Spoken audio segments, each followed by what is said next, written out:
34 সাইজৰ হাত দীঘল ব্লাউজটো আজি মই আপোনালোকক পাৰ্ট বাই পাৰ্ট ধুনীয়াকৈ সহজ পদ্ধতিত বেক সাইডৰ এটা বেলেগ ডিজাইনৰ হৈতে কাটি দিম 34 সাইজৰ হাত দীঘল ব্লাউজ এটা আজি আপোনালোকক কাটি মই দেখুৱাম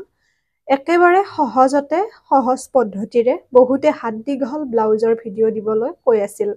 আজি মই প্ৰথমতে আপোনালোকক ইনাৰত কাটি দেখুৱাম কাৰণ বহুতো নতুনকৈ ব্লাউজ চিলাবলৈ শিকা লোকে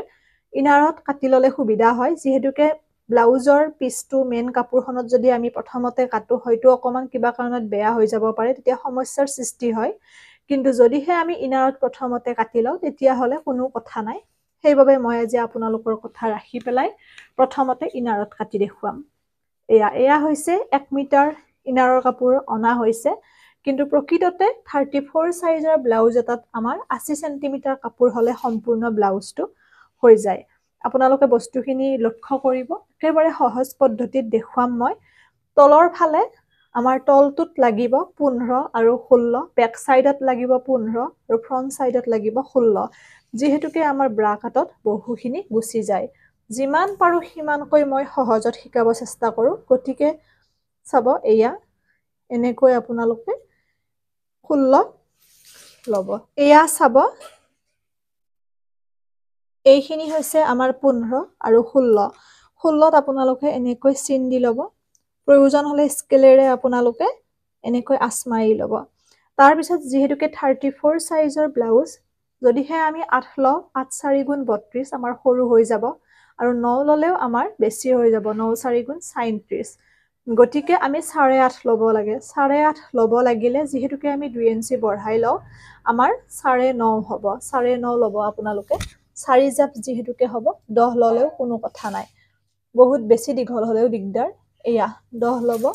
10 লৈ পেলাই আপোনালোকে এনেকৈ কাপোৰখন জাপি দিব চাব মই যিমান পাৰো সহজতে দেখুৱাব চেষ্টা কৰো এনেকৈ 10 লব আৰু পুনৰবাৰ আপোনালোকে জুখি লব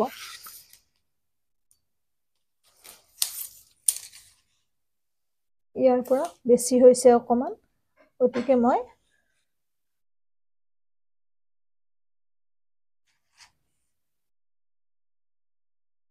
ভালকৈ লব যাতে ভাঁজ হৈ নাথাকে এনেকৈ এয়া 10 লৈছো এতিয়া আমাৰ প্ৰয়োজনীয় অংশখিনি আমি কাটি লম মই যিমান পাৰো আপোনালোকক সহজত দেখুৱাব চেষ্টা কৰো যাতে সকলোৱে নতুন সকলেও ঘৰতে বহি পেলাই শিকিব পাৰে আপোনালোকে ভিডিওটি অনুগ্ৰহ কৰি শেয়াৰ কৰিব লগতে চেনেলটি ফলো কৰি ৰাখিব মই বিভিন্ন কাটিং চিলাইৰ ভিডিও আনি যেহেতু সদস্যৰ সংখ্যা এতিয়া বাঢ়িছে গতিকে মই পুনৰ আৰম্ভণিৰ পৰা সেইভাবে ষ্টাৰ্ট কৰিছো সহজ পদ্ধতিৰ পৰা এয়া এতিয়া আপোনালোকে এনেকৈ লব মানে যেটো আপোনালোকৰ জাপ হোৱা অংশ হেতু আপোনালোকে এনেকৈ লব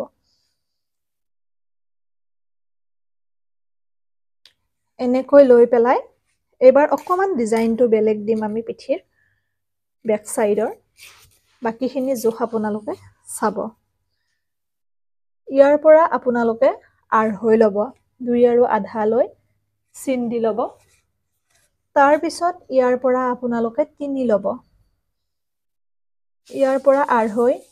ইয়াৰ পৰা 3 ইয়াতে লব আপোনালোকে 6 5.5 লব পাৰে যদিহে কোনোবা বহুত বেছি ক্ষীণ হয় 5.5 লব ইয়াতে আৰু এইখিনিৰ পৰা আমি নৰমালি যেহেতুকে বেক সাইডৰ কাটিংটোৰ বাবে আমি পিছত কাটি লম কিন্তু এনে আমি নৰমালি ইয়াতে 5.5 দিলে হ'ল আৰু এইখিনি আপোনালোকে ইয়াতে আধা ইঞ্চি লব এইখিনি অকমান বেকা কৰি দিব লাগিব তেতিয়া আমাৰ নামি নাহে এনেকৈ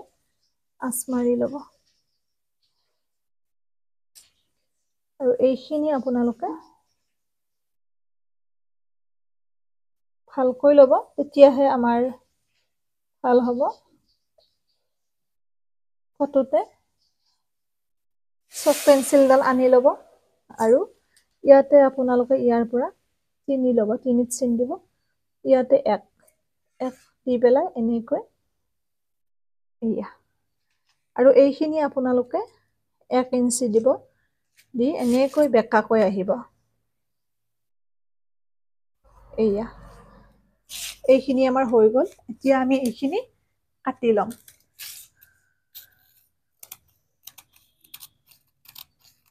এনেকৈ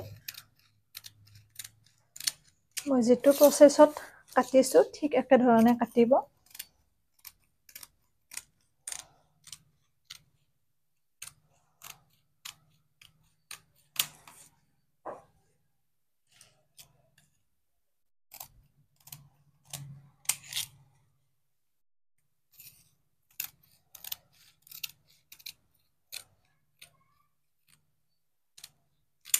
হৈ গ'ল দেখিছে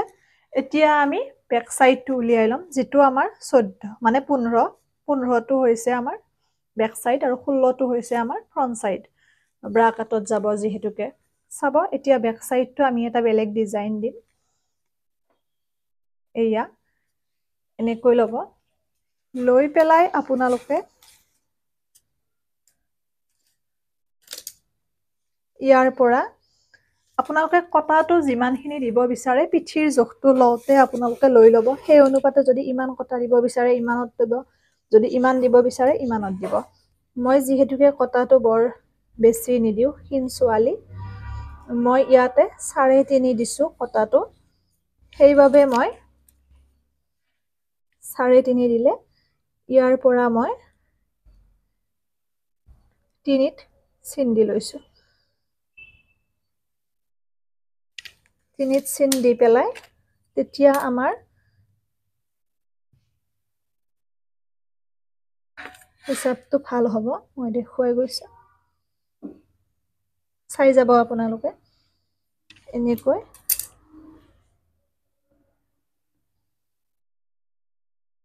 যেহেতুকে মই কাটটো অকমান অমিতা কাট দিম এয়া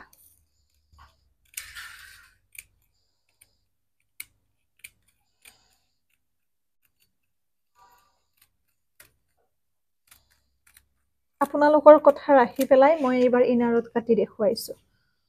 এয়া চাওক হৈ গ'ল আমাৰ বেক সাইডৰ কাটটো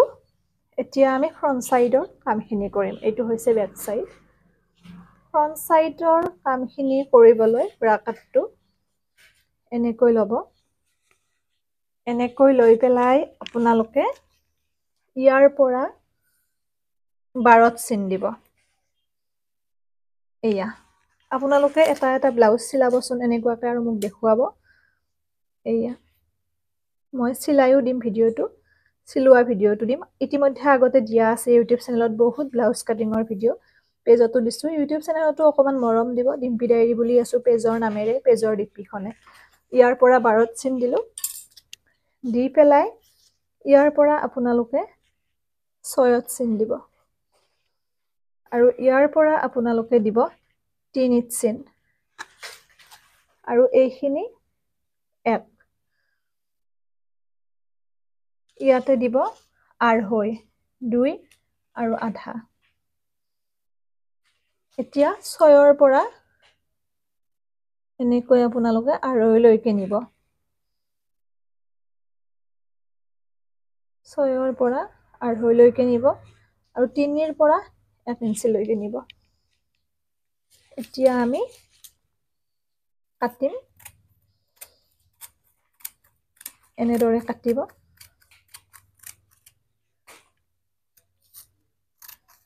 এইখিনি আমি 2 ইঞ্চি পুনৰ বঢ়াই ল'ব লাগিব যেহেতুকে ব্ৰা কাটত আমাৰ টেমপ্লেটত গুচি যায় এয়া হৈ গ'ল এইখিনি এতিয়া আমি ব্ৰা কাটটো বঢ়াই লম এটা অংশ বঢ়াই ললে হ'ল আনটো আমি ইয়াৰ পৰা উলিয়াই ল'ব পাৰিম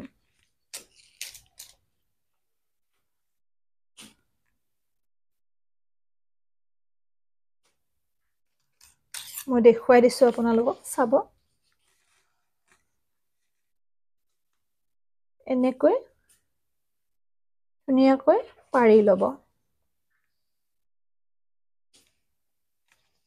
অকমান কমি গৈছে সেইভাবে মই এইটো সাইডৰ পৰা লৈছো এনেকৈ পাৰি ল'ব লৈ পেলাই এইখিনি ঠিকে থাকিব এনেকৈ থাকিব কোনো কথা নাই এইখিনি আপোনালোকে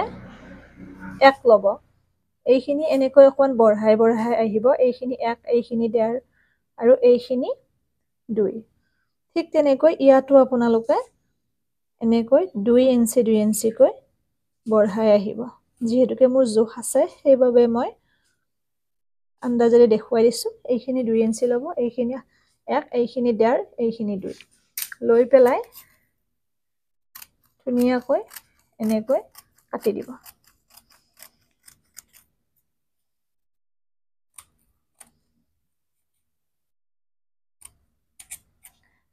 দেখিছেনে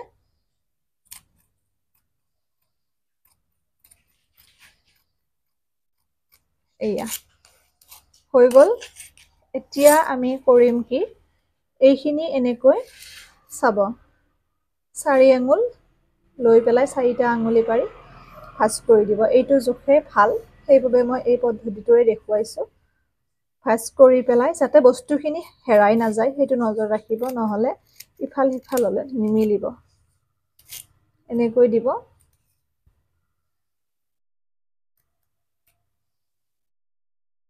ইয়াতে কোনো জোখৰ প্ৰয়োজন নাই হৈ গল ঠিক একে ধৰণে মই আনটো পাৰ্টটো উলিয়াই লম যেহেতুকে ইয়াৰ পৰা আমি এখন উলিয়াই ল'ব পাৰিম এইখিনি কাটি লৈছো মই নেহেৰুৱাও এনেকৈ আমি ইয়াৰ পৰা আনখন উলিয়াই লম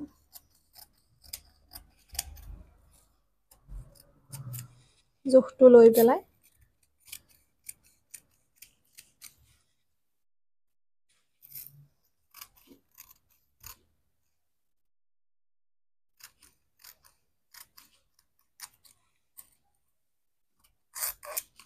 হৈ গল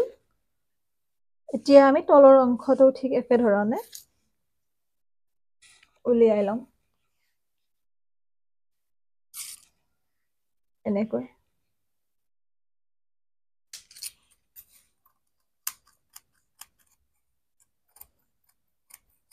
চাব আপোনালোকে বহুতে ইতিমধ্যে মোৰ ভিডিঅ' চাই পেলাই ধুনীয়াকৈ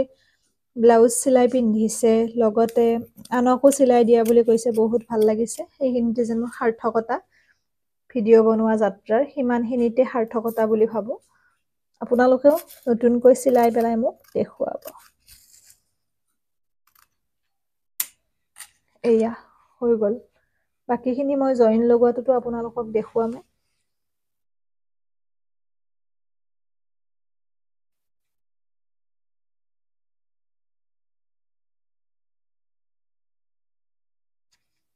হৈ গল ঠিক এনেকৈ ধুনীয়াকৈ আপোনালোকে ৰাখি দিব এইখিনি যাতে হেৰাই নাযায় এতিয়া আমি হাতখন কাটিম যেহেতুকে দীঘল হাত এতিয়া আমি হাতখনৰ কাম কৰিম যেহেতুকে দীঘল হাত লাগিব হাতখন আমাৰ 15 লাগিব আপোনালোকক যিমান চুটি দীঘল লাগে জোখটো চাই ল'ব আমাক 15 লাগিব গতিকে এয়া 15 লৈছো মই আৰু ইয়াৰ পৰা আপোনালোকে হাতখনত চাব 3 ল'ব 3 লৈ পেলাই 3ত এনেকৈ আঁচ টানি ল'ব আৰু একেবাৰে হাতখন কটাৰ সহজ পদ্ধতি এনেকৈ আপোনালোকে হাতখন সিধাকৈ পাৰি ল'ব তেতিয়া একেবাৰে পাৰফেক্ট হয় এনেকৈ সিধাকৈ পাৰি ল'ব বাকি এইখিনি আপোনালোকক যিমান হাতৰ ঘেৰ লাগে ক্ষীণ শকত সেই অনুপাতে ল'লে হ'ল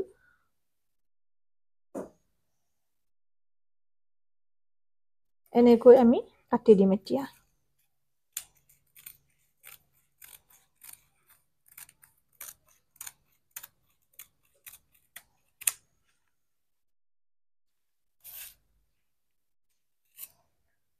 হাতখন আপোনালোকে 2 জাপকৈ ল'ব তেতিয়া আমাৰ দুখন হাত ওলাই যাব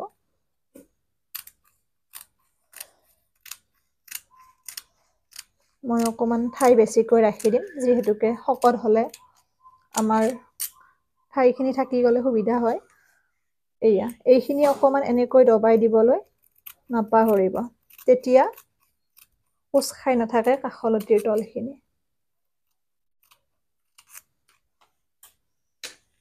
হৈ গ'ল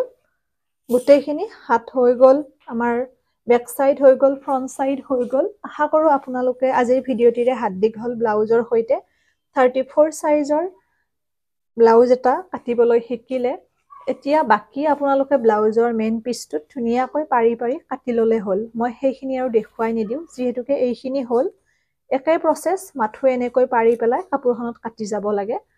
ভিডিঅ'টি ইমানতে মই এৰিছো মই সেইখিনি কাটি পেলাই আপোনালোকক দেখুৱাই আছো এয়া মোৰ হৈ গ'ল 34 সাইজৰ হাত দীঘল ব্লাউজটো কাটি উলিওৱা দেখিলে আপোনালোকে প্ৰথমতে ইনাৰ কাটিলো আৰু তাৰ পিছত মই মূল ব্লাউজৰ পিচটো কাটিলো আশা কৰো ভিডিঅ'টি চাই আপোনালোকে উপকৃত হৈছে কেনেকুৱা পালে জনাব লগতে মই চিলোৱা ভিডিঅ' দিম পাৰ্ট বাই পাৰ্ট ধুনিয়াকৈ আপোনালোকে মোৰ সৈতে ব্লাউজ এটা কাটি লওক লগতে চিলাই যাওক আৰু মোক চিলাই উঠি পেলাই আপোনালোকে দেখুৱাব ঘৰতে বহি ধুনিয়াকৈ সকলোৱে ব্লাউজ কাটিং শিকিব পাৰিব আৰু মই কৈছোৱে অনলাইন ক্লাছ আপোনালোকৰ মাজত লৈ আহিম তাৰ বাবে মই অকমান সেটআপটো বনাই আছো যেহেতুকে লাইটিং ভাল হ'ব লাগিব বা গোটেইখিনি বস্তু মই ভালকৈ হ'ব লাগিব তাৰ বাবে মই যিমানখিনি কৰিব লাগে কৰি আছো আৰু অতি সোনকালে আপোনালোকৰ সন্মুখত মই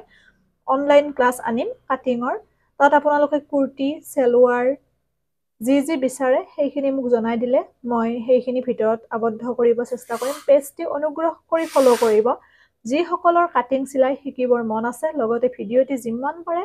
শেয়াৰ কৰক যাতে সকলোৱে উপকৃত হ'ব পাৰে বিশেষকৈ গৃহিণী সকলে যেহেতুকে সকলো সময়তে উলাই গৈ ব্লাউজ কাটিং শিকিব নোৱাৰে বা বিভিন্ন কাটিং সিলাই শিকিব নোৱাৰে এৰিছো ভিডিঅ'টি ইমানতে পুনৰ নতুন ভিডিঅ' এটিৰে লগ পাম সকলো ভালে থাকক সুস্থ থাকক হাঁহি থাকিব এৰিছো